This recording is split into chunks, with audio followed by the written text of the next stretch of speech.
Another day, another breakfast, madams ko. Come, dams.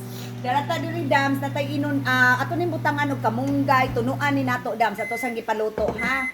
Then hold on baby, just stay right there babe. No, just stay right there. Okay, mga madams ko, naata diri gitawag og fried rice. Diri nga side dams is naatay gitawag og chicken fillet. Dayon dams more and more later pa mga madams ko. Wala pa na nga prep later. Thank you.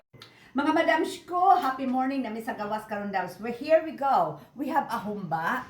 Muni siya akong pre-cook nga humba dams nga daghan ka istanan pa sa freezer. Dams na atadi gitawag inununan nga ginataan with kamunggay and the talong. Please let them see it properly, Julio, my Julio. This is the fried rice for Dada.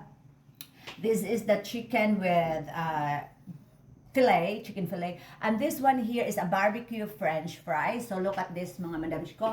I'm gonna eat that. Now that. Since na atay gitawag og isda for today and humba, we gonna eat rice, but not just a normal rice. Mga unta og shirataki rice. Nga naman dams. Bisan pag mukaon pa ka dams og daghan nga rice. Basta lang dili lang normal rice. Shirataki rice ang atong tirahon dams.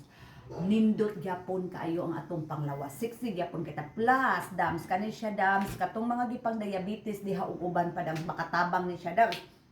Lessen cholesterol, intestinal problem. Nakabutang diri dams of prevention sa mga kanapitang tubol, meaning constipation.